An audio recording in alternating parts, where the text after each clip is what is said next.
Hey,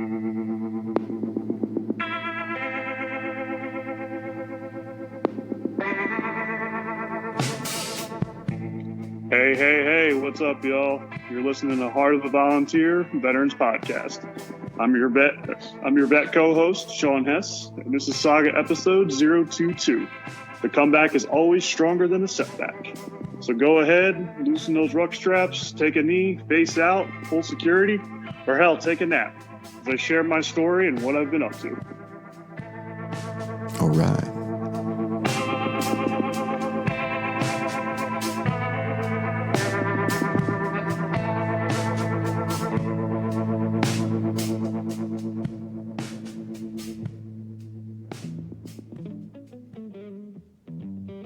Sean, what's up, brother? Welcome to the old co-host chair.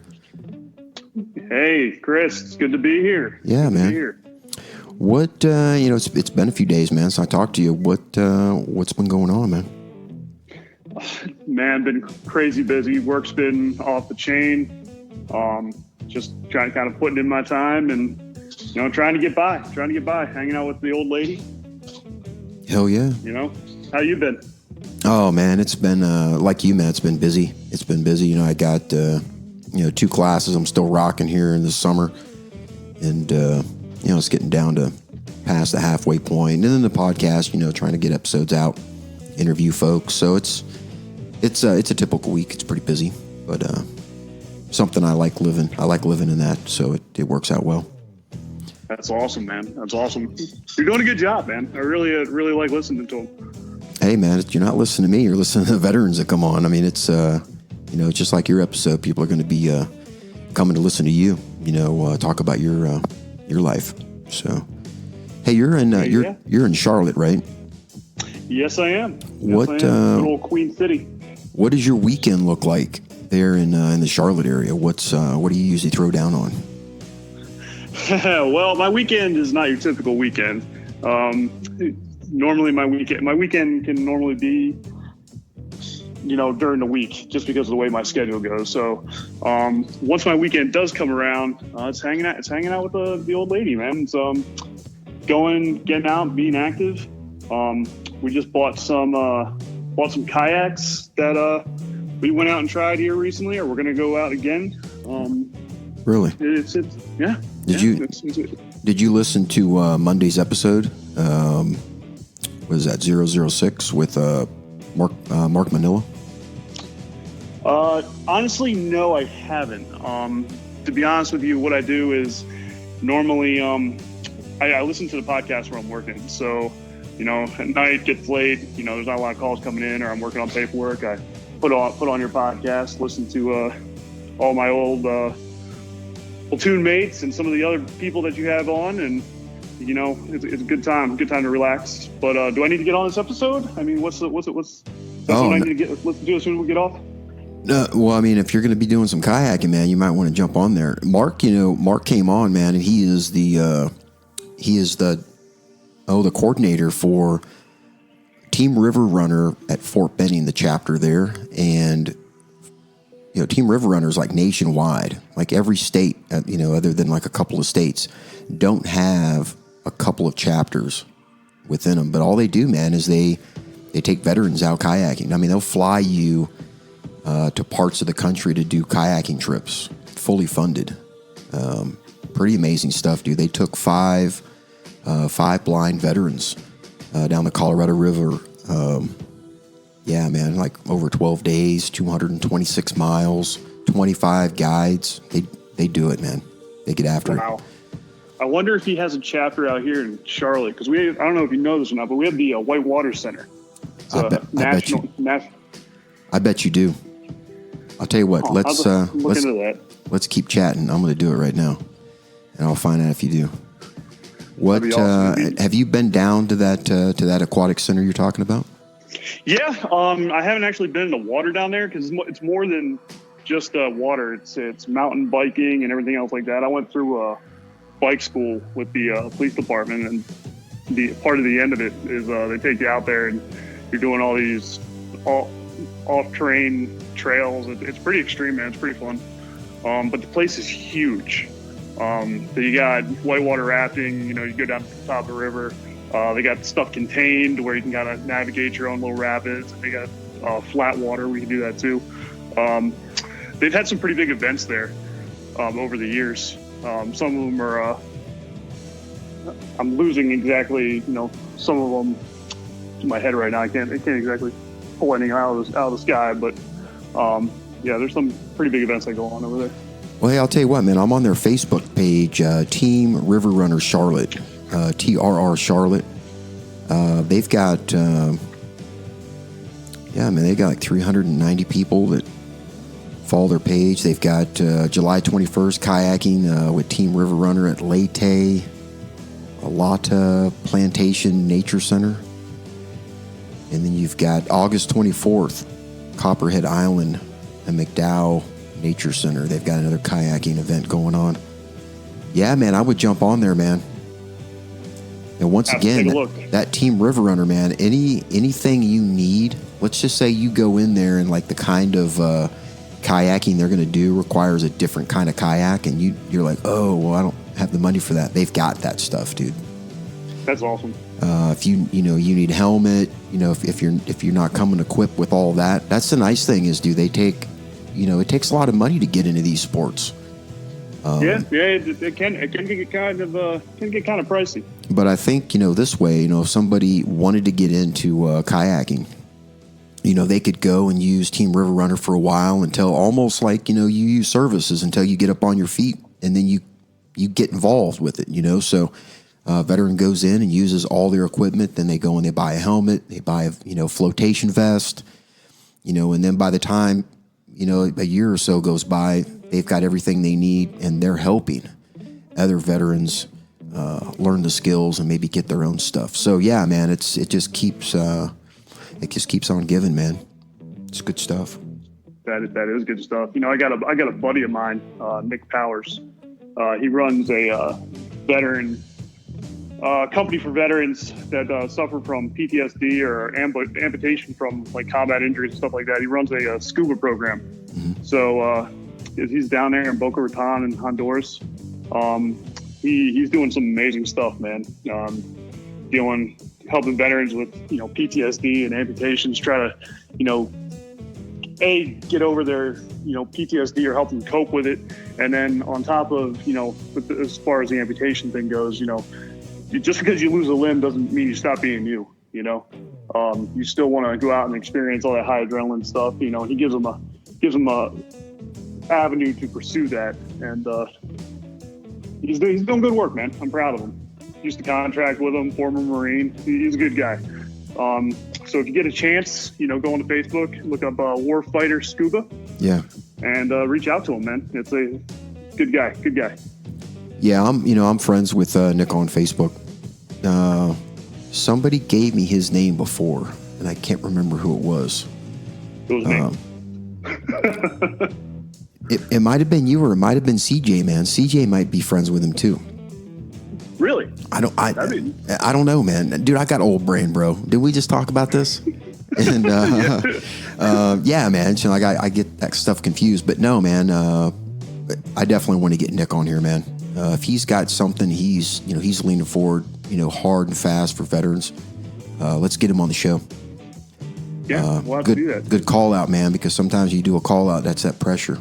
We got to use our powers of influence to get the word out to the veterans. Yes, we do. And somebody's going to have to hook you up with a subscription of Centrum Silver. Keep that mind sharp. Come on, can't be forgetting about stuff. Herb. Yep. Herb. Good stuff, man. Yeah. Hey, so we slid right into veterans business. That was veterans business, folks. Hey, speaking of Monday's episode, great turnout. Thanks for coming and support Mark Manila and Team River Runner. That episode, it wasn't as Mark pointed out. It wasn't just for his chapter. It's to increase the visibility of Team River Runner itself, the nation, the national organization that's out in most states. So keep leaning forward, jump out there and have a great weekend. If not this weekend, if you haven't planned it, next weekend, the weekend after, but don't let one of those veteran resources just disappear. So go and use that stuff and enjoy yourself. I'm looking forward. Yeah. What do you say? So what do you get out of kayaking, Sean? What's it do for you, man? You know, it started just being able to go out there and do stuff that I don't want to say it's brainless, but you don't have to put a lot of thought into. You know, there's not a lot of noise. It's nothing but the fish splashing, the freaking insects buzzing, you know, and kind of let you separate yourself from, you know, what's going on in the rest of your life. It's just you, the water, the kayak, you know, and it's just peaceful. You know what I mean? The same thing with scuba diving. I mean, I do that as well, not to the extent that CJ has gotten himself to, but you know, it's peaceful, man, and it kind of gets you out of your own mind for a little bit because you're just focused on, you know, the basics. You know, first of all, breathing. You know, and you can't hear anything down there except for your respirator going, and you know, it's just that's what kayaking and those water sports like scuba diving do for me. It just gets me away from my own mind, away from everything that's going on, and it's just relaxing, bro. Yeah. Well, I can definitely see, like, you know, it's night and day. I mean, if you're used to being on the ground, jumping out in the water, man, that's like it's a different world. It is. You know, it is. And especially. No, go ahead, man. Yeah, go ahead. I was saying, especially considering what I do for a living. You know, I deal with people all week long and their issues, and you know, some of the nastiest sides of the human psyche and behavior and everything else like that. And being able to just cut away from all that and just be out there on the water or be under the water, it's just something. It just takes me away, man, and you know, kind of washes my mind out. You know, of all the nasty and horrible things I've seen, you know, for an entire week or a month or whatever the case may be. Yeah, so. Yeah, no doubt, dude. And you know, I hope a lot of veterans gravitate towards it. You know, it's free, and like you said, it's another way of you know, relaxing yourself, getting into a different place where you can think a little bit different. You know, I suggest you know, every veteran gets a chance to jump on something like that. Yeah, hey, Nick says, man, he's got 3 veterans that arrived down there in Honduras on the 20th. That is awesome. He's been pretty busy, burning and turning. Yeah, me and Nick have talked before. He's good people, man. He really is. Yeah. When we became quick friends, and we've just kind of stayed in contact ever since, man. And he's good people, dude. He's doing a lot of great things for the veteran community. Yeah. We'll get him on, man. We'll push his organization on all day long. Yeah, that's good awesome. Stuff. That's awesome. Yeah. Well, hey, Sean, now it's your time, man. Everybody, you know, they don't come to the show to listen to me. They come on and listen to the veteran guest host. So from here, man, the show's yours. I may jump in and ask some questions and chit chat with you, but there you go. Cool, man. So I'm originally, I guess, from Pennsylvania, Stroudsburg, Pennsylvania. Probably about 2 hours outside Philadelphia. A lot of people know it for the Pocono Mountains. I was born there. Joined the military at 17 in the delayed entry program. It was right after 9/11. Interesting fact about 9/11. You know, my mother was actually in the air when it happened, and we didn't know what happened to her for about 3 days. Whoa, bro. Yeah. For 3 days, your mom was MIA. Yes. And 9/11 just happened, and she was in a plane. Where was she supposed to be heading to? She's supposed to be heading to JFK, which is in New York there. So all we know is, you know, plane heading for, I believe, JFK or LaGuardia or whatever it was, crashed into a tower. And we had no idea if it was hers or not. And that was, you want to talk about a sinking feeling of dread. I mean, I was still on the younger side. I mean, I was, say 17, but still, not really able to fully comprehend what happened. And then you can imagine how my dad felt about the whole thing. Absolutely, dude. So what do you got there with you? Like brothers and sisters? Yeah, I got a younger brother and a younger sister. I'm oldest of 3. How did they take that? They were a little on the younger side, and we really haven't talked about it too much. So I really don't know how they've really processed it. Yeah. And I don't even know if they understood it at all at that particular time. But I knew my dad was worried because he's freaking out over not being able to hear from his wife. But she eventually did call. And when she did, she called from Greenland, of all places. I still remember. That's crazy, dude. Yeah.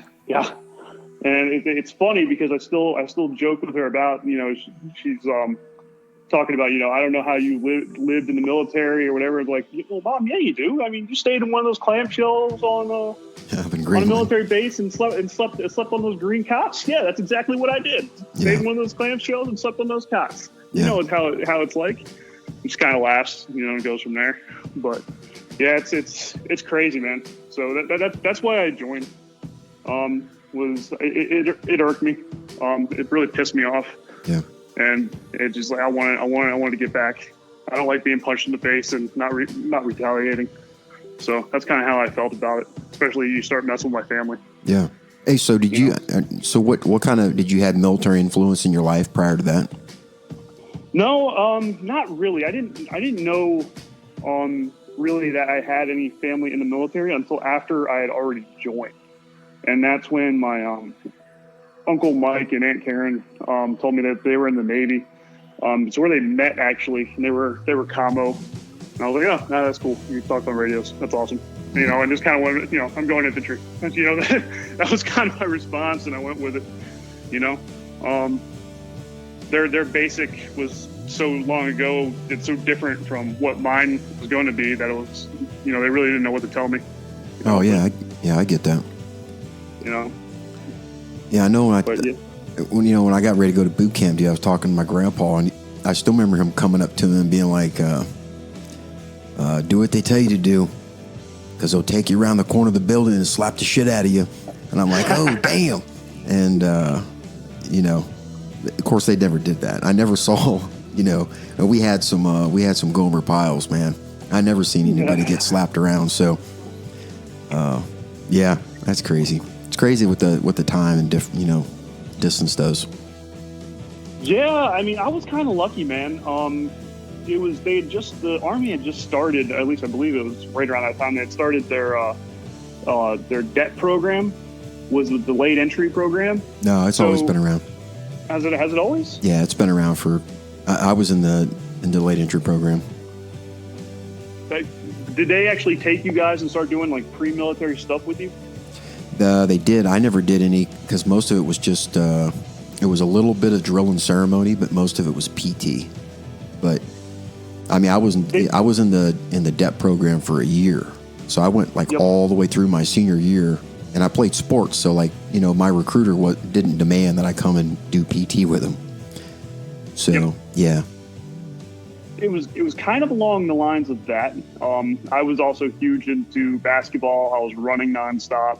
I didn't have the PT aspect of it, but we did get to go and do some land nav, which was kind of cool. Mm-hmm. Some drill and ceremony, just little basic stuff that kind of, if you know how to stand at the position of attention, if you know what fall in means, you don't think of it at the time. You think it's like, oh, this is cool little military stuff, but you don't realize how much that is going to actually help you when you get to basic training. If you know what these guys are yelling at you, what to do, as opposed to those who didn't go through the delayed entry program or didn't have that instruction before, you could tell the difference. Right.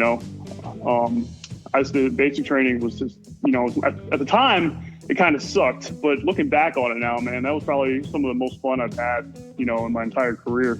I almost wish you could, go back through basic, after, get a couple of years on you, go back and keep that knowledge that you know now and use it back in basic training, be a super stud. Screw that.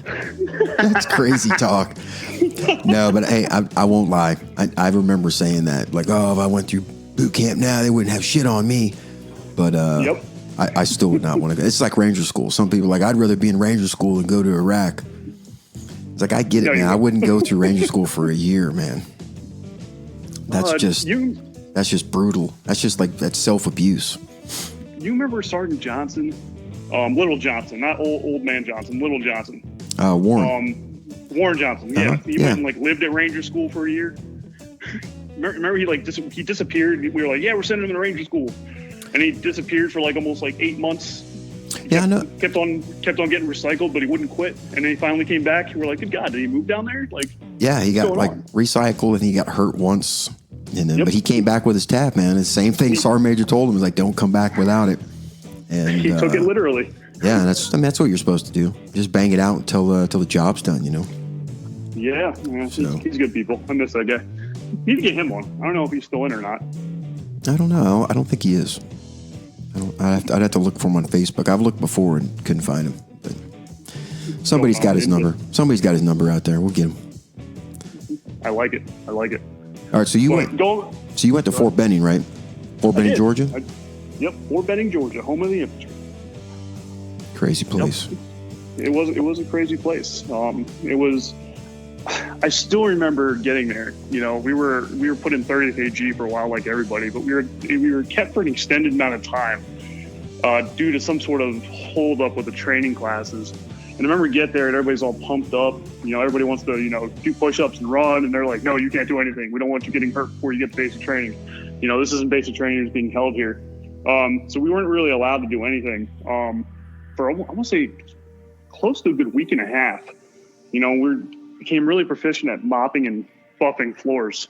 Yeah. Because that's pretty much what they had us do the whole time while we were there. Indispensable skills, man. Those are life skills, bro. Yeah. You can always get a job as a janitor once you graduate from infantry school, that's for sure. Yep. But that shark attack, man, is that first thing that really stands out to me. You know what I'm talking about? Oh, when they when you get dropped to your platoon? Yeah, so they loaded us on this bus, and I'm expecting these drill sergeants to pop out and start screaming at us at any moment. And it didn't happen like that. They started off with this tour around Fort Benning, showing us on your left side is this building, on your right side is this building. I was like, does that go to the military, or am I being trained as a tour guide? Mm-hmm. Just because of the way they were presenting themselves. And we got off that bus, and it just happened.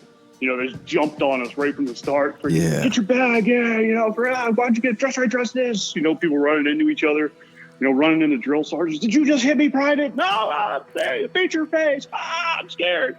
I love that, dude. That's awesome. It was great stuff, man, at the time, but it was pure chaos, Dude, hey, Sean, it sounds like you do that stuff to other people. You got that down. Like you use that on the reg, man.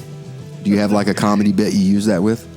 No, actually, it's funny how previous parts of your life will merge into what you do later. And I'll give you a quick example of that. I'm a police officer now, and so they won't hold that against you. There's a long story behind that. It is what it is. But I've come into contact. A lot of them are reserve or National Guard. Or every once in a while, I get guys from Bragg that are down in my area. And, of course, they're usually annihilated. And every once in a while, you can use that old school military thing against them. Mm-hmm. If that makes sense? Right. And I'll give you an example. I had a drunk kid was just rambling off that he's a specialist in the freaking, active army, and, he's God's gift, and he's annihilated. And he was trying to drive away. Obviously, we can't let him do that. And I don't want him to get, I know that from being in the military and being a police officer, that if I hem him up as a police officer, he's going to get hemmed up even worse when he gets back to base, because there's no such thing as double jeopardy in the military. Right. So I'm trying to use, some mental warfare against them. So I just went straight acting like I'm a drill sergeant to him. It was like, yeah, specialist, well, you're talking to a damn staff sergeant in the United States Army. You better dress me at parade rest. And he freaking locked right the hell up. This way, I was like, you need to turn her about face, head back to your room, and fall asleep there, troop.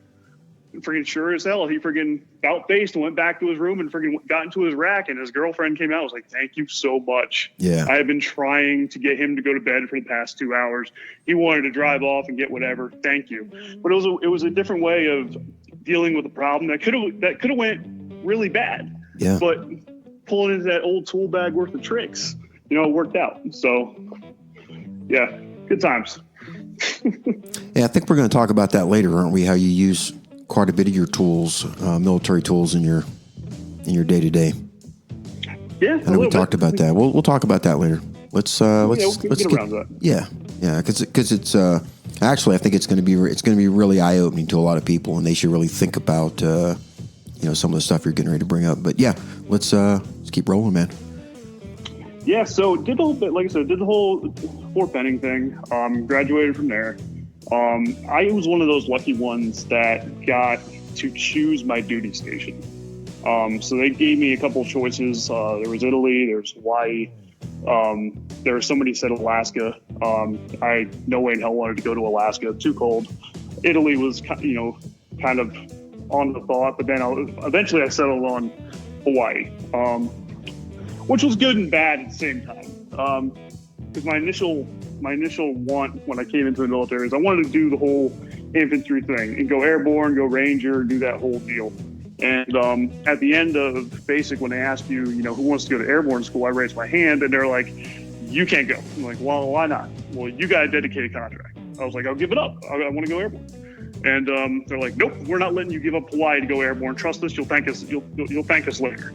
So I was like, all right, fine. So they didn't let me go, and I ended up in Hawaii. When I got there, you guys were deployed. The unit was deployed to Afghanistan. Yeah. I want to say Sergeant Rivera was back dealing from his injuries. Mm-hmm. He was back there in Rear D. Sergeant Bryant was back there. Frisky was back there. Yeah. And they were, their job when I got there was pretty much trying to give me some quick hip pocket training because they knew I was going to be sent over. And it was just little things. Sergeant Bryant was BP stud. Trying to keep us, in shape for what we were kind of deal with in that environment. Sergeant Rivera was awesome.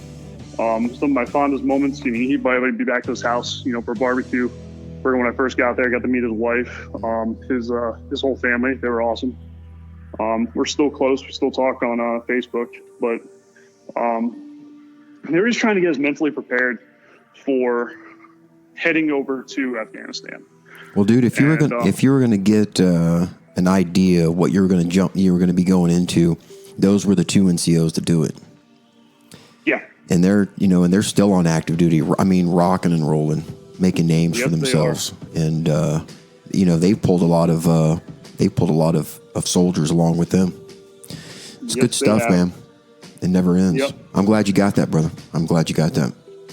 It came in handy because when I it was a little nerve-wracking being 18 years old and knowing that you're heading over to a combat zone, not really knowing what to expect, and they kind of try to make you visualize what you were actually getting into and how prepared mentally and physically you were going to have to be to get going. But it was. Yeah, it was. They were good leaders, man. They really were. Yeah, they still are. Yep. I think Rivera's first sergeant and sergeant major, I guess now. Mm-hmm. Brian, they've been plugging away. I know. Damn, that feels good, man. That makes me feel good. Yeah. I mean, it's always cool. I got into recruiting a little bit, and I'm digressing a little bit, but it's always cool to see the people that you train move up to a higher rank. You know what I mean? Yeah, absolutely. It's like when you take that person, you mold them into what you want them to be. When they start getting promoted to NCO rank, it's like, you know what? I did something there. I took that, I molded it, I fire hardened it, and this is what the result was. And it's freaking awesome to look back and see that stuff. So, I mean, Yeah, it's good, man. They've left a lot of good, well-trained, motivated individuals in their wake, man. It's been good. It's been good. They have. And they've been through some hell too. And, yes, they have. And just keep on. Yeah. I'm waiting for those two to retire, man. They're going to come on the show. We're going to blow some shit up. It's going to be amazing. You got to do a live video chat podcast with Rivera in front of the statue over there at Schofield. I think he's the only guy we have who has his own statue. Right, dude. I've been in places, man. There's other versions of that, like all over the place. Really? But definitely Schofield's. I mean, that's the one. That's the one. That's it, man. Yep. Yeah. Still remember the ceremony for that thing. That was good stuff. That was good stuff. But anyway, all right. So you kicked it off. You came over to Afghanistan, joined. What company did you end up going to when you hit the ground? I went to Alpha Company, 3rd Platoon. Second Battalion, 35th Infantry Regiment. Cacti. Yes, sir. Three-prong dong. Loved it. But yeah, it was good. When I got there, the platoon was split. We were back. I arrived in Kandahar and was assigned to Old Man Johnson, in 4th Squad or with the weapons squad, essentially heavy weapons. Mm-hmm. I became an AG gunner for Eric Heisen. Oh, Heisen. Yep, Heisen. Markham was the other, Jason Markham. Mm-hmm. I believe he's still in too. He was the other gunner, and then you had good old Tommy Odell as his AG, which was to be thrown in there with those group of guys, like it was good stuff. It really was. Heisen smoked the living hell out of me. Freaking Markham mean mugged me, and Odell freaking got me up to where I needed to be. He was a big motivator as far as teaching me different stuff on the gun. Heisen and Markham as well, But I like to think that because of those guys, I had a really good understanding of how that weapon system worked, and how it was to be used, especially in Afghanistan. Yeah. It was a great learning experience, man. So yeah, those were. But again, you were surrounded by good dudes, man. You had some good dudes, man. Yeah, definitely. All PT studs. I think I went over there thinking that I was a stud, that I could run a mile just under 6 minutes. I could knock out a mile. My 2-mile time, I think at the time, was right at 12:45, 12:50, right underneath the 13-minute mark. Mm-hmm. And I think I'm going in there as a stud and meet you guys who have been there for the entire year, freaking, that elevation above sea level. And I just got smoked. I got put in my place real quick. It was like, good God, like, who are these guys? Like, I eventually got there, but that was some crazy stuff, man. I remember running around shit pond thinking, why am I doing this? This smells. I'm pretty sure it's doing something horrible to my lungs. Oh, yeah, definitely. No, I'll tell you what, though, man. Patrick, man, he had that platoon, physically ready to go, man.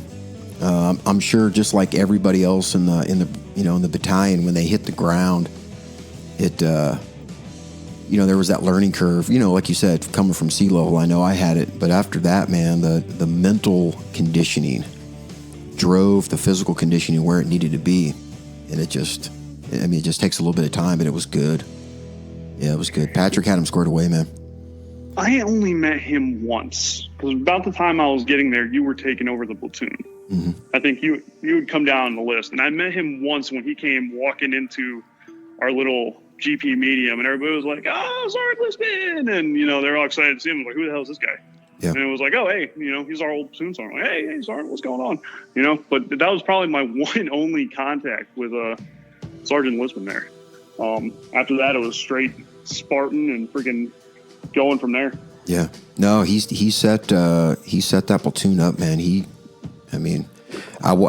Whatever I walked into, that was exactly what he had built. So it made it very easy, man. Very seamless. Yeah, that's awesome. It's good stuff. What about your Afghanistan deployment that sticks out to you, man? I know you were brand new.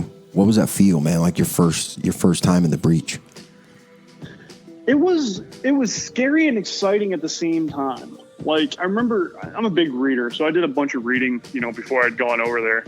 And one of the first missions I'd gone on was a what was that? Like one of those humanitarian aid deals, where we were dropping food off of this village in the middle of nowhere. And we'd gone out there, freaking snow came down, we all freaking rolled off, we had these pallets of food that we were dishing out. And everybody, there was a couple, fighting age males, I guess you'd say, out there, that had AK slung, but they weren't really acting in any sort of threatening posture. They looked more friendly than anything. And I still remember Sergeant Johnson looking at me going, "Do you see those AKs?" I was like, "Yes." He's like, "Why aren't you shooting at those AKs?" I was like, "Because they don't look like they're about to engage us. They look like they're kind of friendly here. Like they're receiving this package." He's like, "Good answer." And we just carry on what we're doing. That was my first time into the breach, as far as dealing with my first mission. And then the other thing that comes to mind is being stuck out there at that military police compound. We were supposed to go out there for like 2 weeks. We ended up being stuck out there for a month because the weather was so bad.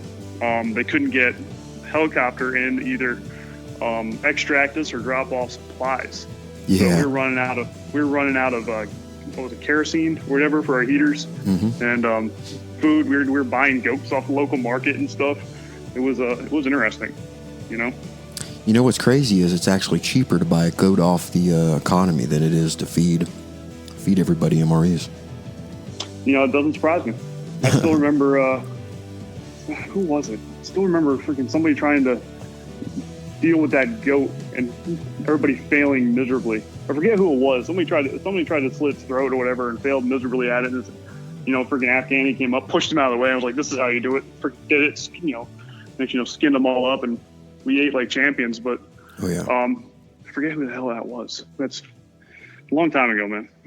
There's certain things that stick out, and then there's things that are just tucked back away that you don't fully remember. You remember them happening, but you forget who's there. You see, you hear voices, but you don't see the faces. Yeah, right. Yeah. No, I definitely get you there, man. I remember something about that. I'd have to talk to a couple more people to fill in the blanks, but yeah. Hey, that's what the podcast is for, in a way. Yeah. Get people talking and fill in some of the blanks. Yeah. It's good stuff, man. It's definitely had me thinking, running up to it, especially talking to you the first time, and now this brings back those memories and those good times and the bad, Yeah. Yeah. So we came back from Afghanistan, and I remember everybody took their block leave or whatever, and I kind of stayed behind. I didn't have that much leave built up. I was only over there for 6 months, so I took, I think half the time that the platoon did, and came back and was doing CQ stuff the rest of the time. But we ended up gearing up pretty hard for Iraq once everybody got back. It was pretty quick. I think it was like a 11-month turn and burn, 12-month turn and burn. 9 months. It was quick. I remember that. Fast. We got back and next, hit the ground running. Did the NTC, which I still, I was really angry when I found out what NTC really was about.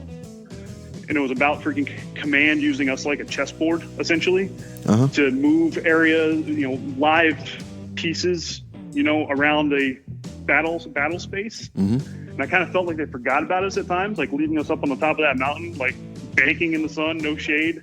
Like, oh crap, we've left 3rd platoon on top of this mountain. Oh, don't worry, we'll move them over here. Well, the 3rd platoon's already freaking has 3rd-degree burns for being out in the sun. Yeah. So, NTC, PTA.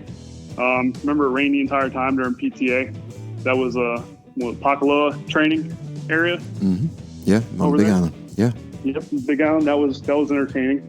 Remember falling asleep in my 3-set freaking sleeping bag there, and actually waking up in a different spot because it had rained, and I guess the water had made me slide down the side of this lava rock that we were sleeping on. That's crazy. That was good time. But then we went to Iraq, man. We freaking got some new troops. I was a team leader at this point. And we got ready to rock and roll freaking over to good old Afghanistan or Iraq. Now, what kind of put the difference in between, like, your first deployment and Iraq? I mean, you knew that it was going to be different, but like using your Afghanistan experience and the training, how were you feeling about the Iraq deployment? The biggest feeling, and listening, I was lucky that I had, we had a lot of guys in our platoon that had been to Iraq previously. I think Sergeant Smith was one. I think Sergeant Doria had been there before with a different unit. And Sergeant Sanchez, I believe. So we understood that it wasn't going to be the same as Afghanistan, which we did a lot of walking, did some driving, but did a lot of walking as well. Iraq was going to be more truck based, right? Vehicle based, and that's. I mean, we're light infantry, division. I mean, company. We're used to using our leather personnel carriers to go everywhere, and now you're taking that and turning, trying to focus on vehicle mounted drills and vehicle mounted assaults and stuff that maybe is a little foreign to the command as far as how they were brought up. Because if I remember right, for the longest time, 25th was the jungle warfare, division. Like, we were trained like the old style Vietnam style tactics as far as like assaulting, a jungle fortified position or whatever like that, going through the Kahukus, moving through woods at night, that type of thing. And it wasn't going to be the same in Iraq as what we were dealing with here. Right. That's kind of why they gave us NTC. Yeah. But it really didn't. We didn't have enough vehicles. I mean, there was times when our platoon didn't even have enough trucks to drive. We just sat at like a snap TCP or something for days. Yep. Yeah. So you guys hit the ground. We went to Bernstein first. Good old Bernstein. Yep. We're separated from everybody out there. What do you got? I know you got a good story for Bernstein. Let's. If you want to talk about it, let's talk about it, and then because I think it needs to be told. It's kind of funny in hindsight, very very serious in the real world, but yeah. All right, so I want to say it was one of our first ops when we had going out into, I forget the village name, the village that was right outside of Bernstein, the FOB Bernstein or whatever you want to call it. I was the TC of the rear vehicle, and Lieutenant Walkup was the officer in charge of the entire convoy, and we're going through, Bernstein, just driving through, and next thing you know, I'd gotten a flat tire. But when I tried to key up and let the rest of the convoy know what was going on, I got nothing. Got nothing but static. Like, there was nothing going on at all. I want to say it was Goots, Wheeler, and I think Frangel.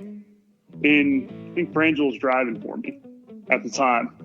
And I remember Goots, pretty sure it was Goots, going, "Hey, do you want me to, shoot a few rounds off to get their attention?" Don't do that. You know what I mean? Like, I'm having like Black Hawk Down, scenarios running through my head as I see them getting further and further away. Like, hey, if we start shooting, then they might start shooting, and then freaking the bad guys are going to know where we're at, and they're going to start shooting at us. It's like, let's refrain from shooting at them to get their attention.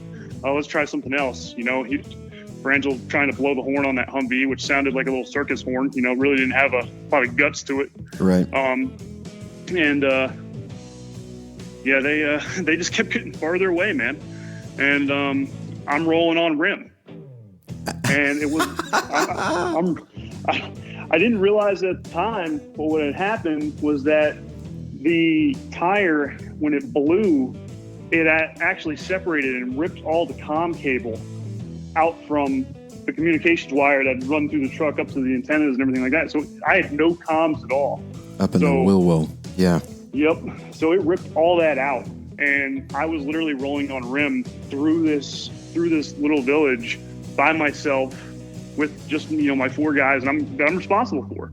Yeah. I'm sitting there looking for hard points in the event that we have to dismount. What can we set up basic, perimeter wise to keep ourselves safe until somebody can come and find us. Yeah. And we just kept on rolling on that rim. And we finally got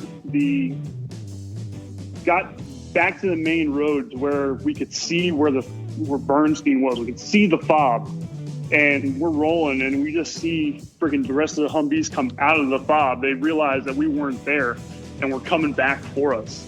And they got up to us, and I jumped out of that Humvee, and Sergeant Dory had to hold me back because I was about to go with Lieutenant Walkup. Man, I was hot. I was heated, and he pulled me off to the side and cooled me down. It was like, hey, take a breather. Everybody's okay. Everybody's fine. We went over and we looked at the rim, and the rim was literally rounded. Yeah. We had rolled on it for so long. And they got a truck over, and they towed it back. But I remember I was sitting on I was sitting in like the dining area, where we got our evening chow or whatever.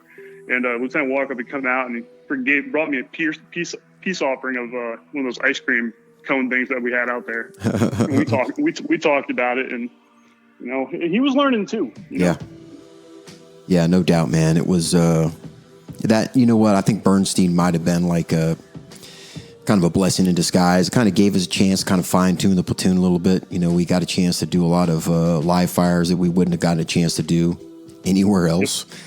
And, got a chance to, to spend some time with, with more of the platoon, kind of get them where they needed to be, you know what I mean? Before we got pulled up there to Warrior. So do you remember when we were doing a training operation for the Iraqi police out there? We're doing like, what's the name of it? Like, tape drills. Yep. As far as like, yeah. And then when they went to go load back up on their deuce and a half, yep, they had a AD and freaking like shot around through their freaking transmission box. Yeah. And we were like, screw it, you shouldn't have AD'd, and we just left their asses out there. Well, I mean, we had to go back and talk to whatever that, because you remember there was like a National Guard unit that was in charge of Bernstein. They were in charge of those guys. So we just had to go back and have them call somebody to come up there and work with them, get a vehicle fixed. But yeah. It was still funnier than hell, though. That was, yeah, I couldn't believe that because they were all, vehicle would start, they all kind of stood around in the back of this huge pickup and just like looked at the hole. Yeah, yep. And then they literally separated the transmission box. Yeah, I think they ended up whacking that dude around a little bit with like the butt of their AK or something. They were silly about that. AKs and mortar rounds and all kinds. They hit each other on the head and the butt with it. Silly. Good stuff, man. So what else sticks out for Iraq, man? What else sticks out for you? There's a bunch of stuff that, Iraq was one of those deals where we became really close-knit as a group. And I think it was because we got hit more than I think anybody else. I felt like we were also the go-to platoon for more than anybody else. And maybe that's just my personal feeling on it. Mm-hmm. But we got called out a lot. It was kind of like I still remember, the day that Doria died. I just come back. I want to say it was with Doria from Burger King. We'd just gotten off a 12-hour patrol or 10-hour patrol. We just come back to the base. He was hungry, I was hungry, so we jumped in a Humvee real quick and ran to grab something from Burger King real quick on the base. We were up on Warrior, and when we got back, everybody was screaming like, "Hey, we gotta go! We gotta go!" There was a MIT team in contact. So we literally dropped everything. We left the food in the freaking Humvee, ran out, grabbed our gear, and freaking book-tailed to the helipad to get there. And we were flying out to where this whole incident happened. And I still remember me and Warren Johnson, we were sitting, facing each other in the helicopter, and we're kind of joking, doing the whole Black Hawk Down thing again. Joking with each other, like, you know, hey, I didn't bring my back plate, I didn't bring my nods, and we're just kind of joking because every time they said, you know, they were in contact and we got sent out there, there was never anything there. By the time we got there, everything was done. Right. You know, so we ended up landing, and still remember Captain Gravener. We had come up as a platoon. We had that the way you dismount a helicopter, you know, pull perimeter security till it lifts off, and then you move out, right? Mm-hmm. Well, that didn't happen. Freaking, we jumped out, started pull security, and when Captain Gravener like jumped over the guys pulling security and just started running towards the freaking objective. So like me and Johnson looked at each other, we're like, oh shit, we can't just let him go on his own. So we took off running after him. Mm-hmm. And he's like, clear that building. So we ended up going towards this building that ended up being our only cover for a very long period of time. I ran in front, he ran behind, finally found a door because the giant mud hut didn't have a typical door that it normally had. Found this piece of sheet metal that was up against it. We're like, all right, you ready? We'll clear this thing on 3. Ready? 1, 2, 3. And we dropped the metal freaking thing that was covering the door area and realized the entire thing was filled with straw. And at the exact same moment, the freaking wall next to my head just freaking erupted. It was machine gun fire from behind me. Yeah. From an RPK. I was, oh shit, I gotta move. So we ran around the backside of that building and started returning fire. And next, you know, the whole platoon gets over there, and not the whole platoon, the whole squad that we had on that first helicopter gets over there, and we're just starting to return fire. Remember Floyd? Oh yeah, Josh. Yeah. Remember Josh Floyd, right? Mm-hmm. This was when he got hit in the helmet. I still remember being up against that wall and freaking looking back and seeing Floyd out there in the middle of the field with the saw, and we're screaming, Floyd, come on, get over here, get up the cover. And next, you know, we see him drop. We're like, oh shit, Floyd's hit. He gets back up again, kind of shakes himself off, freaking starts running again, gets hit and falls down. Like, oh shit, Floyd's hit again. Yeah. You know, and by this point, he freaking gets up, and I guess, you know, he threw the gunner off or whatever because the saw straps broke. He's like just walking, dragging it through the damn dirt, freaking falls up against the freaking back of the wall and goes, I think I've been hit. And we look at him, we're like, Floyd, you okay? He freaking round through his helmet, never touched his head. Yep. One in the chest, one in the dick pad. And I think the only one that actually did any damage was a piece of shrapnel that went like across his leg, leaving like a 2-inch cut. Like it wasn't big. Never even penetrated, but it just went across. And it was like, holy shit. Like only you, Floyd, could freaking survive getting shot 3 times and freaking only have, you know, a 2-inch scratch to show for it, you know? I remember looking at all his stuff. He had like little pieces of frag like in his dick pad. Yep. He got lucky, man. He got lucky. He got real lucky. I'm still in contact with Floyd. He's good people. Yeah, we're going to get Floyd on the show, man. We're going to get him on the show. I seen something the other day where some dude he was able to keep his helmet that he had gotten shot into. It was they posted it on Facebook. And I asked Floyd, I was like, dude, did you get to keep yours? And he's like, nah, I was one of the first ones hit in the head, so they took it back to see what worked and what didn't and everything else like that. I was like, dude, I would have tried to get that shit back. Yeah, I think it went back to Maryland, man, where they test all that stuff. It's just like the Humvees, you know, they were loading those Humvees up and we had to wash them out. And they loaded them into Connexes and shipped them back. And you know, that's the science behind it, man. If you're going to build, you know, you got to figure it's like shortly after that we started getting like, you know, the V-hauls, you know, vehicles started coming out. That was that was the research behind it. It was like, hey, what's happened to these vehicles, man, when they're getting hit? And of course they're upgrading armor. You know, it's like we're penetrating the hole now. You know, then you know, slap 3 armor. It's like, hey, upgrade the armor. So, you know, we were taking trucks in and getting them upgraded. And then, but those vehicles, man, and the equipment that got hit, you know, they take that stuff back and they break it down. They read a report. Hey, this is the report from where it was. This is how much they think it was. This is the kind. This was the depth. And they do it all, dude, to try to get the best stuff out. But it takes time, man. You know what I mean? You can't just do it off one incident. You got to do it off a lot. And unfortunately, they had a lot of incidents they could use it from. I remember one of the biggest frustrations that we seem to have, and just thinking about it, I don't know if you felt the same way. It was like, we came out with all this new armor, and spent millions and millions of dollars, coming and designing this new armor. And then these, terrorists, Hajis, whatever you want to call them, would freaking literally make a $5 change in their explosive that would defeat that armor, and I was like, okay, back to the drawing board to go. Here we go, It was like, our tactics, man, that's the only kind of stuff that really got us through. Yep. Well, hey, man, moving along, I don't want to rush or anything, but somehow we got stuck back there goofing off at the very beginning of the show. We lost a couple of minutes. But so what else about Iraq, man? What do you think about it now? When you think back, what do you think about it? When I think back about it, it's one of those things, like, I don't care what we originally went over there for, if that makes sense. The only thing I cared about is that, I got my guys back in one piece.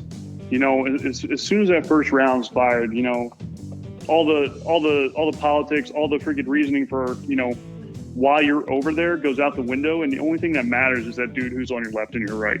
Yeah. And that's what your big, drive is, especially when you're in a leadership position, is to get your guys back in one piece. Yeah. That was probably my laser focus, was trying to make sure that my guys got back.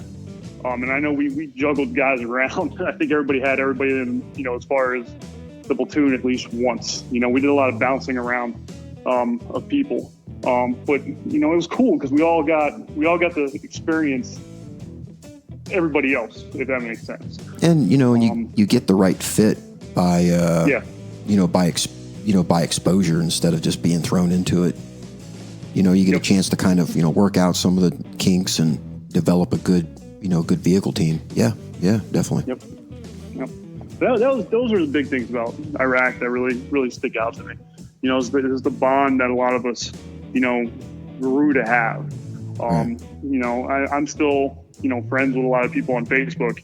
That even though we may not talk all the time, it was because we served together that they're still there. You know what I mean? Like, I would have deleted my Facebook years ago if it wasn't for the people that I served with still being there and knowing it's a median for them to be able to reach out to me and me to reach out to them if needed. You know what I mean? No, that's an excellent point, dude. I totally understand what you're saying there. Facebook and social media in general can be a lot of drama. Especially nowadays with the whole political thing. I don't get into it, but it's being able to sit there, and if somebody needs my help, they can reach out. Yeah. And just like if I need help, I know I can reach out through that median, whereas I may not necessarily have their phone number or their address, saved in my phone like I used to anymore. You know what I mean? Yeah. So that's the benefit, and that's the bond I think that all of us, especially in 3rd Platoon, kind of had, still have to this day. Yeah. Well, hey, Sean, we were talking about your transition, man. Like, once we got back from deployment, how long were you still in before you got out? So did you do another deployment? No, I didn't actually. I missed stop loss by a month, so I was able to get out. It was actually really crazy. I missed stop loss by about a month and went through the whole transition period, which was in itself interesting, because they don't really prepare you for outside of the military life while you're in the military. Even these ACAP classes and stuff like that, when you're going through, they kind of like, oh, what was your MOS? Okay, well, here's a list. You're 11 Bravo, awesome. So here's a list of colleges that you can go to, or here's a list of trucking companies you can go to. You don't really have a diverse job field coming out from the infantry. Right. There's not a lot of stuff that what you do as an infantry soldier that translates to the civilian world. Mercenary and cop. Mercenary and cop. I mean, and that's pretty how much of that goes. And that's kind of the route that I took.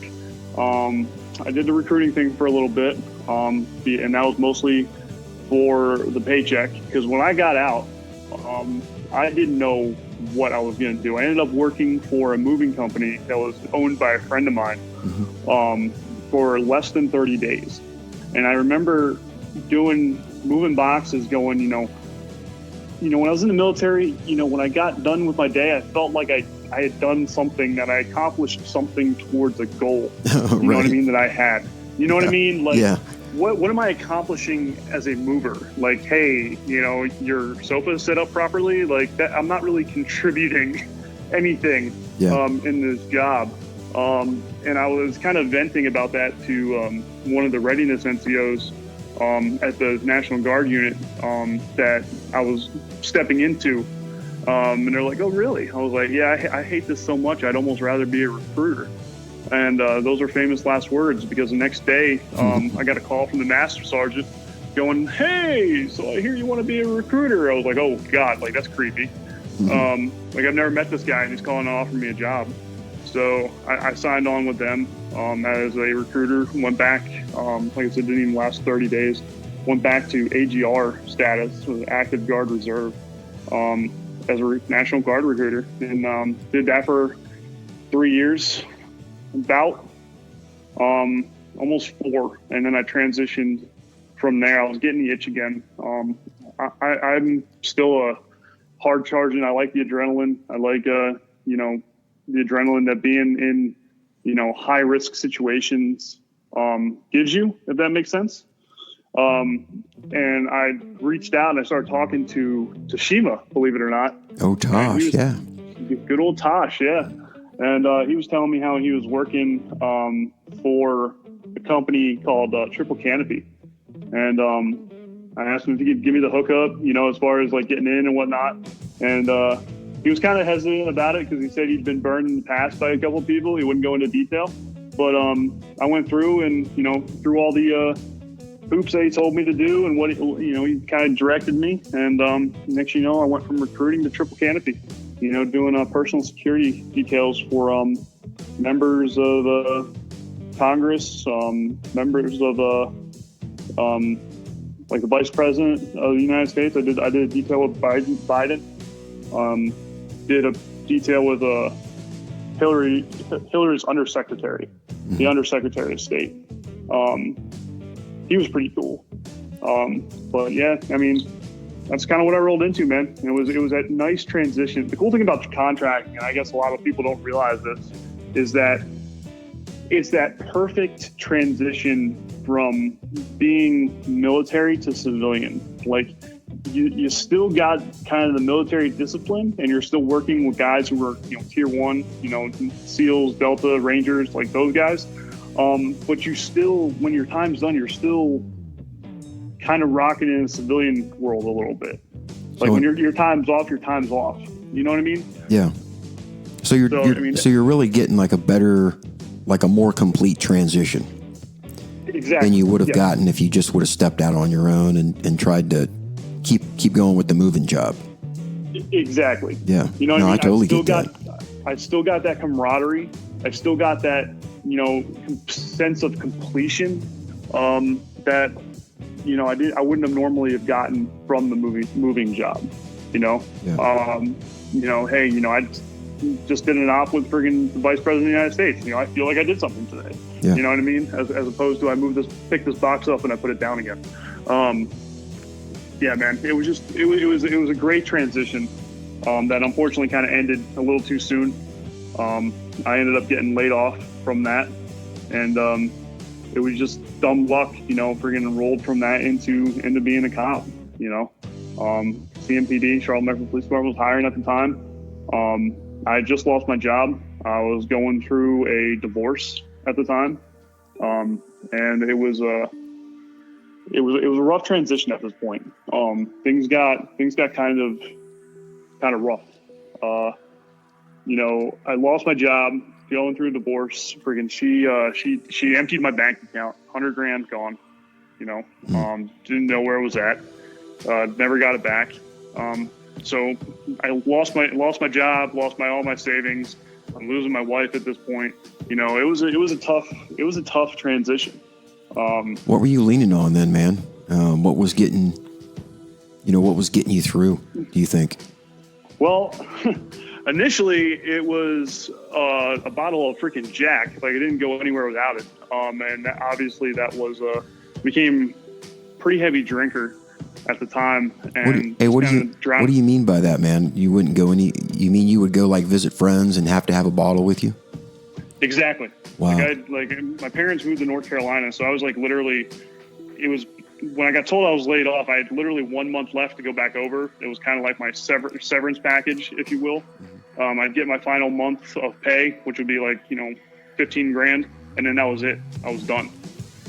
So I was literally going from relative to relative's house with this bottle, and you know, I'd drink myself into a stupor to fall asleep because I was just everything. When you're down, yeah, and your defenses are dropped, like everything starts to pile on. Yeah. You know, it wasn't just, you know, the fact that I'm losing my job, the fact that I'm going through a divorce. It was the fact that, you know, we lost our Doria. You know, what could I have done differently? You know, survivor's guilt, kind of, you know, at the time.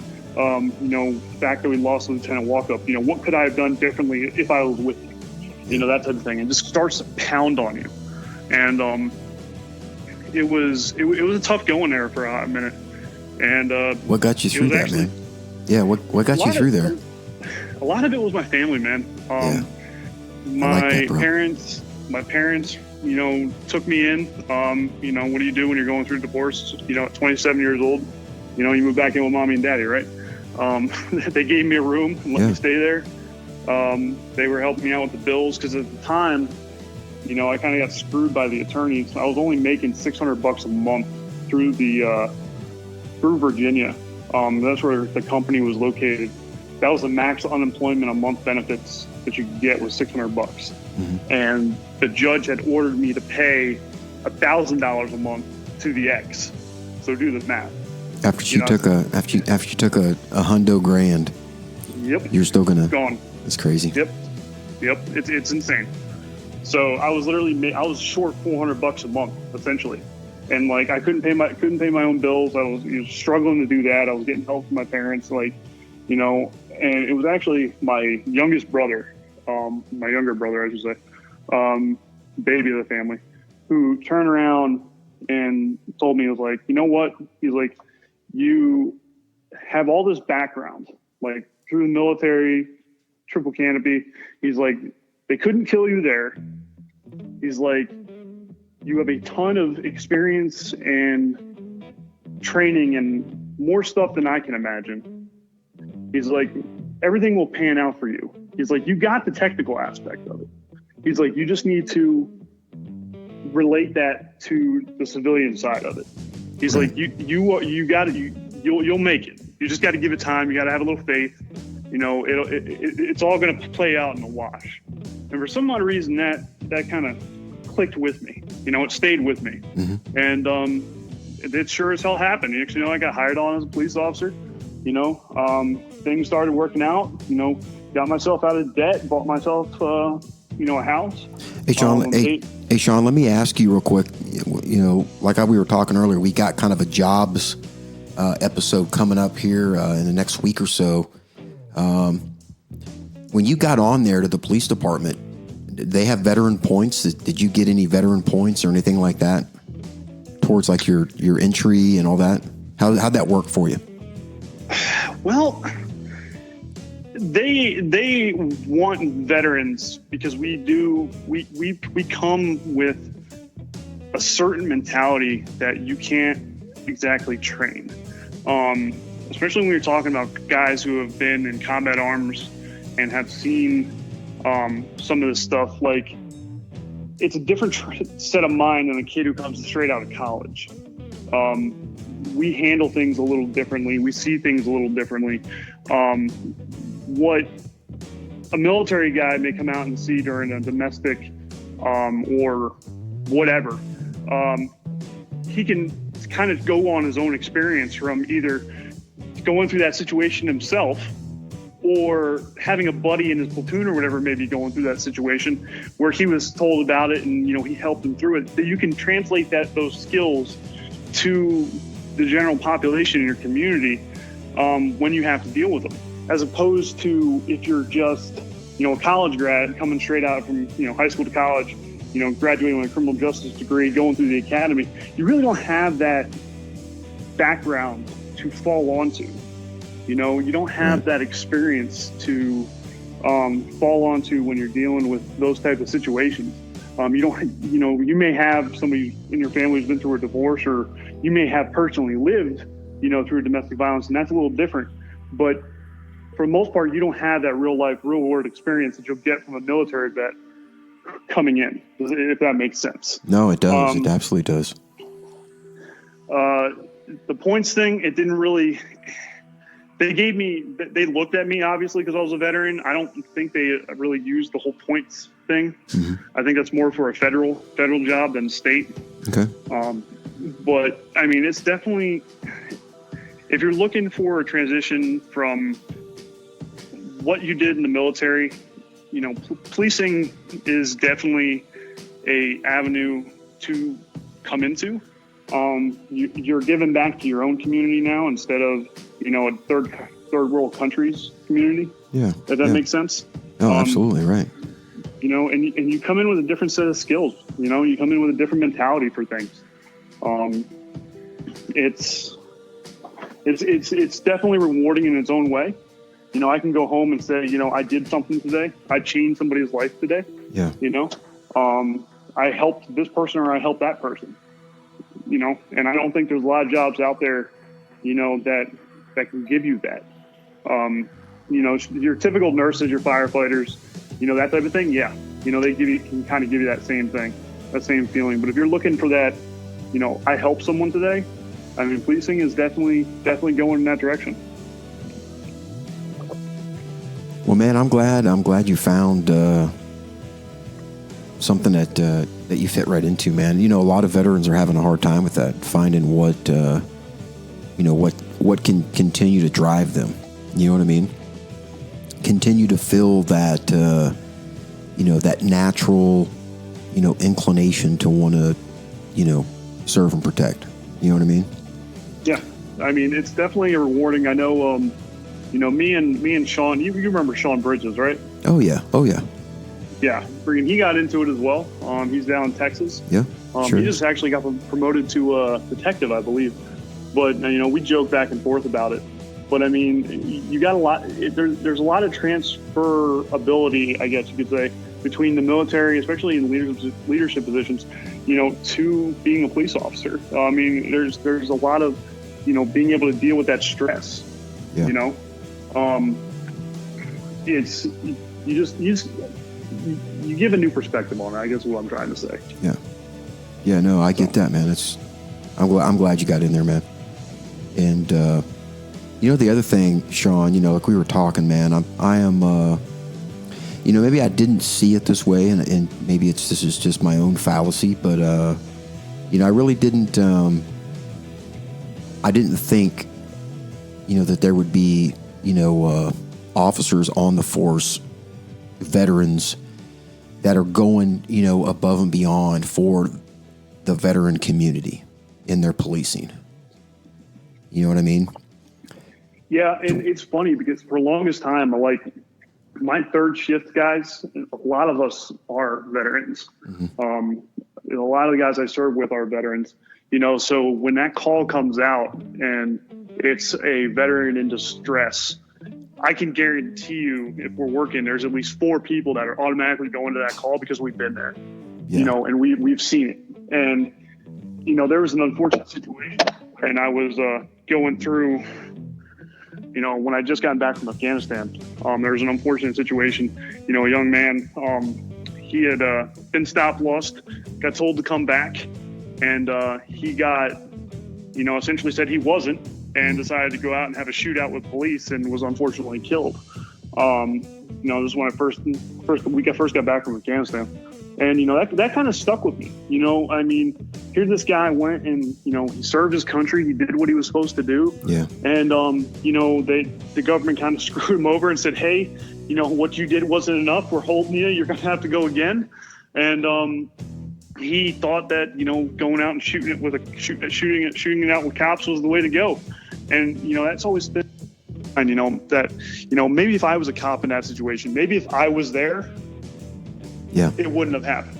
No, I totally get you, man. Dean, that was Dean, by the way. Hello? Sergeant Dean.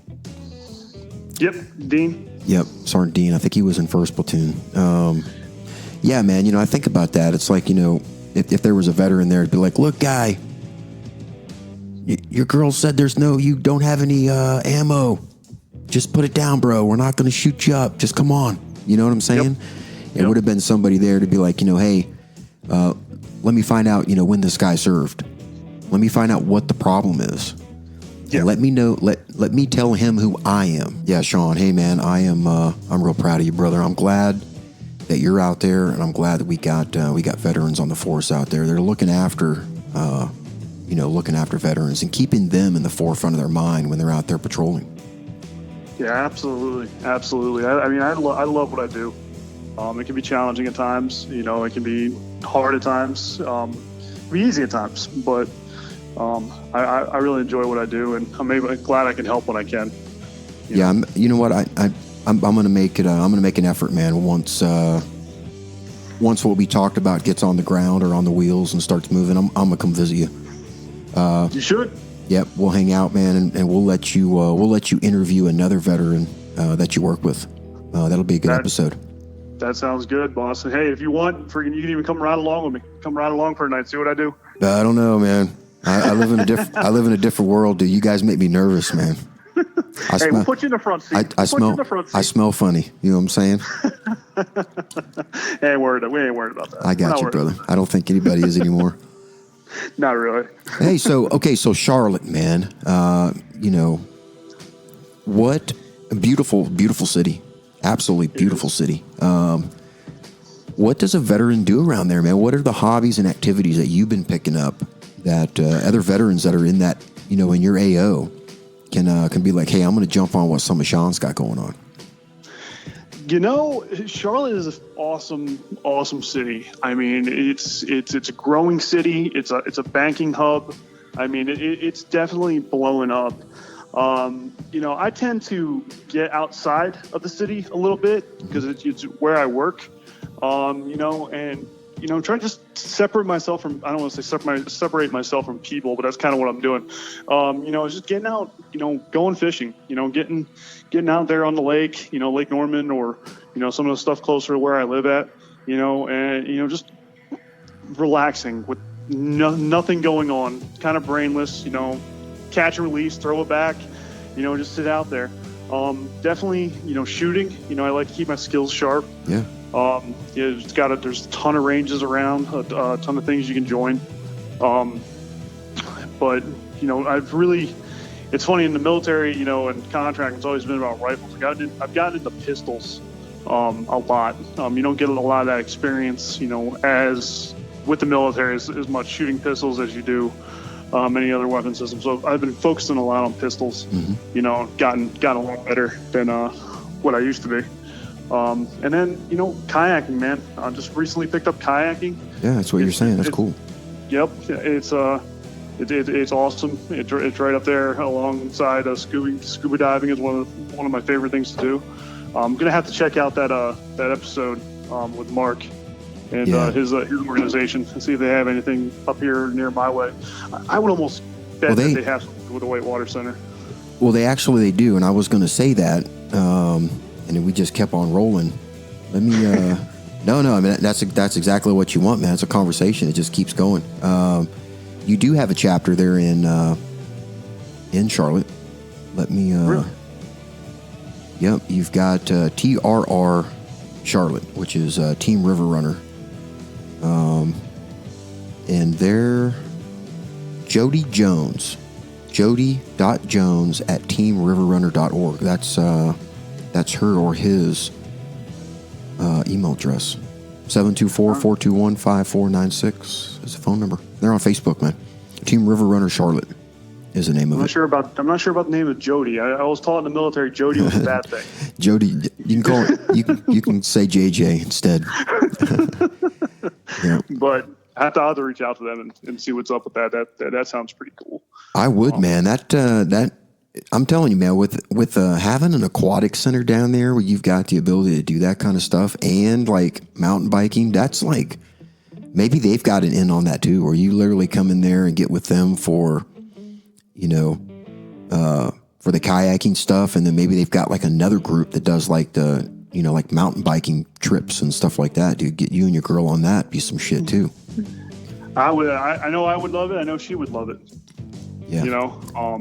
She is definitely a little adventurer. She likes to get out and press her limits. Well, hey man, if you get involved with Team River Runner there in Charlotte, man, link up with them and let them know we've got the podcast, and let them know that we would surely love to interview them and spread, whatever events they've got going on, anything. We do that for free, man. It's just what we do. So definitely. Yeah, reach out to them. Let me know how that goes too. Will do. Yeah, I'll let you know. I'll send you pictures. Oh yeah. Yeah, buddy. I like that. So, for some reason, man, this whole veteran stuff's a whole lot funner when you're connected with other veterans. I don't know why. It's just silly. But for me, man, when I got veterans like out there doing their stuff and we get a chance to connect, it's like, you're pulled into a world that you understand.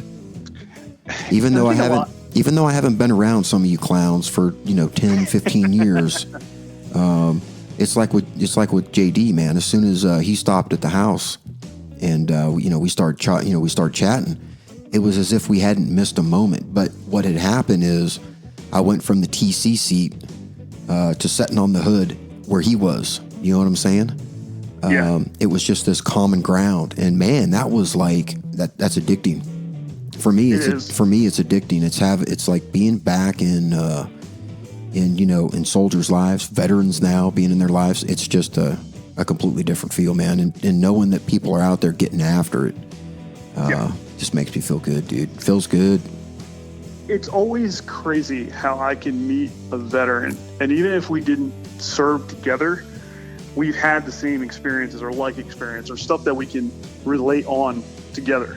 And even with the guys that I work with, my experiences were a little different than their experiences and vice versa, but we still have that common veteran connection that we can sit in there and talk about, what guy did this, what guy did that, what we did for hours, and it just doesn't get old.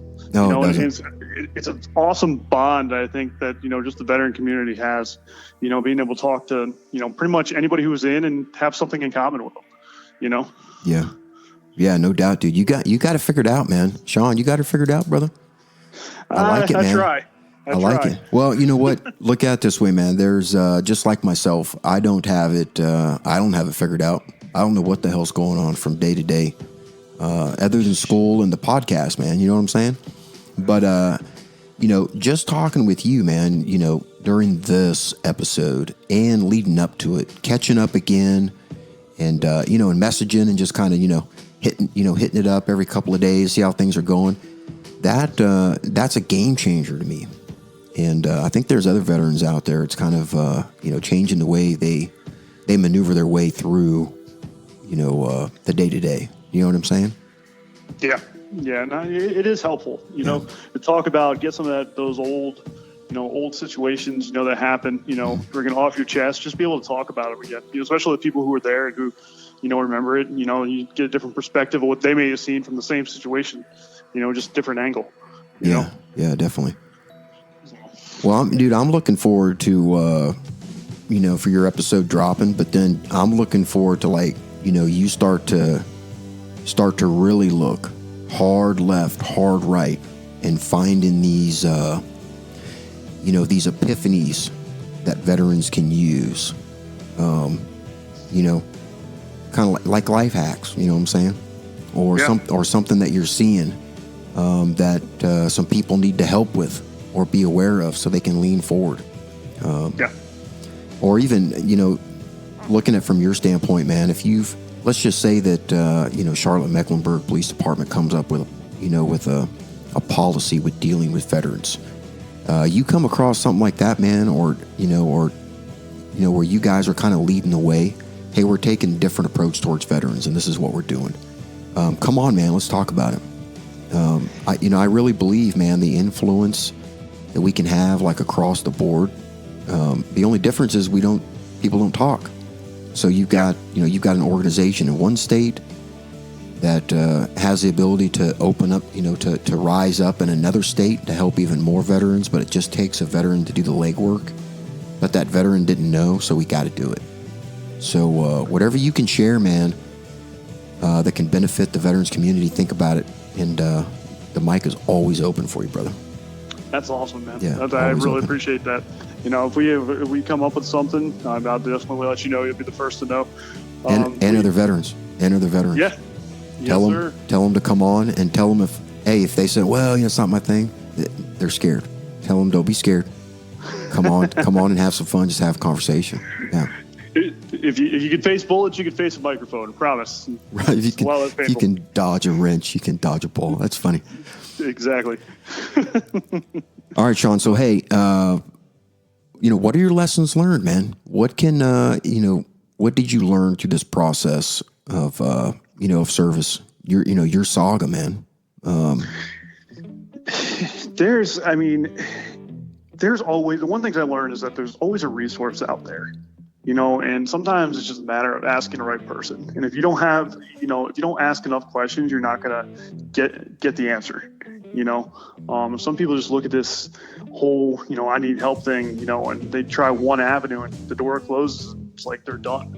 There's, especially in the veteran community, there's so many people out there that, you can reach out to, and that can give you help and advice, and it may not necessarily be help with like a mental issue. It just may be as easy as finding a way into a job. When I started to get the itch again and, wanted to go, back overseas, I reached out to Tashima, he was a contact, then, there was also Dennis Bolam. I reached out to him too, trying to figure out how to get into that job field. We have a wide variety of veterans in different fields, that have access to this stuff. And it's just a matter of us reaching out to each other and, trying to get the help that we need. Dude, you reached out to some heavy hitters, dude. You reached out to Tashima and Bolham. Oh, yeah. Those are heavy hitters, bro. Go big or go home. It was crazy. When I first saw Tosh after all the years, especially, from Third Platoon, when I first see him, he had gotten as big as he did. Mm-hmm. I was like, holy, who did you eat? Like, he was not that big of a dude when we first met, when he was over there. Well, he was high. That was the problem, dude. He was high energy. Yeah. He was go, go, go, never stop, never stop. Yep. And, he literally got forced to do that. It's like, hey, you don't have anything to do. And, from my understanding is they're in Triple Canopy, man. It's like you've got eat, sleep, workout. Yep, that was pretty much it. I mean, I got bigger, but not to the size of him. Like, he took it to a whole other level. Like, I mean, that guy it really was sleep, eat, workout, do your mission, sleep, eat. And the thing about those missions, it was only, a couple hours long. Yeah. And then you had to rest your day. So you could literally do that every single day. Hell yeah. Well, dude, he's getting ready to go. I'm trying to convince him to go to UNLV so we can get some student tickets and shit and go to the game. But there's got to be a student that looks like me that he can finagle and get me their card. You know what I'm saying? It happens here. It happens everywhere. But no, man, he's going for nutrition and sports training, and he's got some dudes, man, some big dudes, man, ripped, that have been doing like competitions and bringing in some stuff, dude. So. Yeah, man. I'll have to connect him with one of my boys out there. He's not a vet, but we'll see if maybe two of them, they can come up with some sort of program. Yeah, together. That's what he loves to do, man. That's what he loves to do. Yeah, that's awesome. That's brother, you reach deep in the kit bag, man. Fucking yeah, Bolham and Tosh, man. If you're gonna, yeah. Yep. Yeah. It's crazy. Let's see. You got Sean, who's a cop, Bridges. He's a cop down in Texas. Mm-hmm. Talked to Marty. What was his last name? He was in First Platoon. He's in Boston now. He's Boston PD.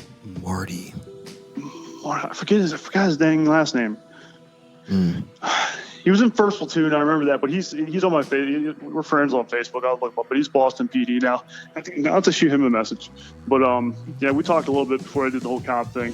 It was very brief. Wondering what it was like. Mm-hmm. And it was a different time then than obviously it is now. But it's I don't regret the decisions I made. I've tried to. I've had my down points, but the biggest thing is remembering that even when you get down, you can always come back. And when you come back, it's always going to be stronger than you were before. So you just got to keep getting up and putting that foot in front of the other. That's right. So that's it, my man. Oh, that's all you got? That's all I got, brother. I mean, you put me in the spot. Tapped my limit. Limited my knowledge base. Yeah, so. I hear you, brother. No, I get the same way, man. I got to do, a Monday episode, but I'm heading up to Kansas City. I'm going to go spend some time with O'Brien, with Will, and that'll be fun. Do some episodes. Trying to do an interview up there with that. They put that veterans tiny home village up there, the Veterans Community Project there out of Kansas City. Is that the one they did? They made like sheds into like apartments for like veterans. Well, they built slabs and they put the little tiny homes, man, like the little kind of like the little sheds, but they're they got a porch and all that stuff. That. And I didn't realize that was Kansas City. Yeah, and here's the thing, man. There's a lot of folks that are trying to do that, and I would love to get behind, an operation like that. The one thing I kind of look at, when I got the aerial view of that village that they put in, is that veterans are like right next door to each other, and being in the same situation, looking for the same way out. That's powerful, man, when people get together. You know what I'm saying? That are in the same situation, that are trying to fight to get out. It's motivation from both sides, as long as you can keep somebody in there to keep them fired up, you know what I mean? To keep that motivation turning. A good platoon sergeant or squad leader, team leader or something. And I think that's good stuff, man. And if anybody out there that's got something like that they're trying to get started, reach out to me. We'll do an episode and try to get you going, man. We'll do whatever we can. That's exciting stuff. I like it. But yeah, I'm gonna spend some time up there with Will, man, and see how he's doing. I went up there and caught a Kansas City Chiefs game with him with my mom. Would have been when we played the Ravens for the playoff spot, and we ended up losing. But that's the last time I really sat down and had a chance. But I'm looking forward to it, man. It's gonna be good for me to hang with him. You know what I mean? Yeah, so, good times. They got that Kansas City got a hell of a team this year. I'll tell you that much. And Patrick Mahomes has freaking got an arm on him. Yeah, I seen a video. He threw it out of the stadium. He's actually, believe it or not, he threw the ball. He threw the ball over the top of the stadium, and it landed on like the viewing area, that the viewing deck that's on the outside of the stadium. It landed on that. It would be awesome. I don't know how much. I mean, how we'd make this happen, but that kid, especially Patrick Mahomes, does a lot for veterans in the off season. I don't know if you knew that or not. He builds homes for veterans during the off season.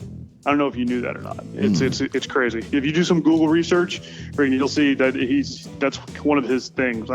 It would be crazy if I could actually get him on the show talking about how he's trying to help out veterans and some of the resources maybe he has access to. I'm going to put that in Will's corner.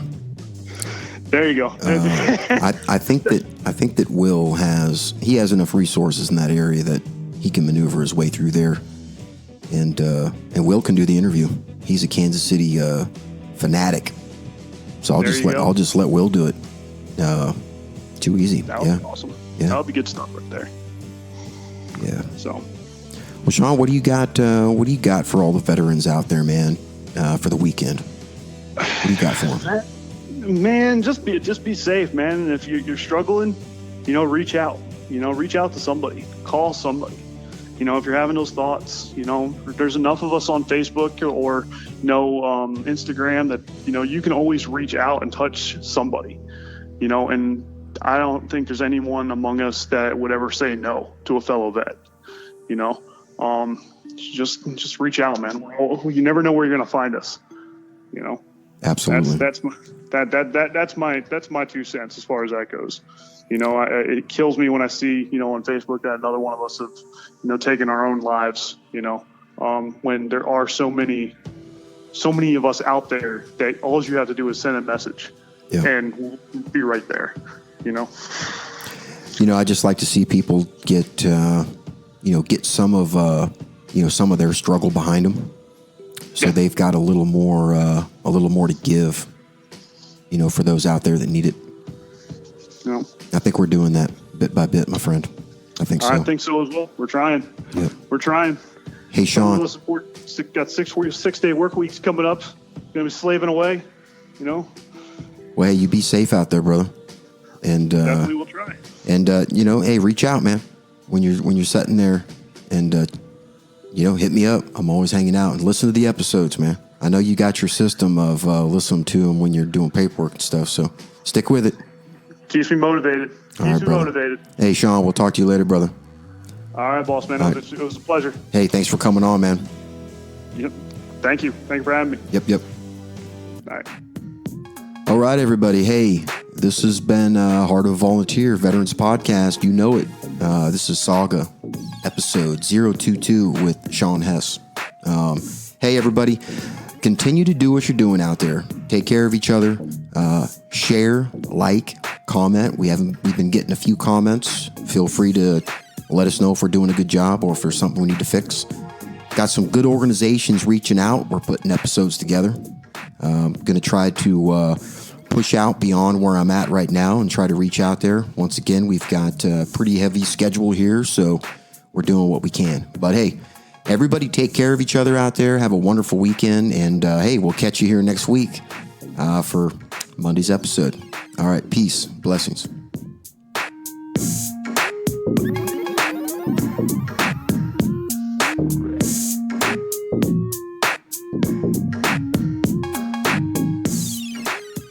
Heart of a Volunteer, copyright 2019.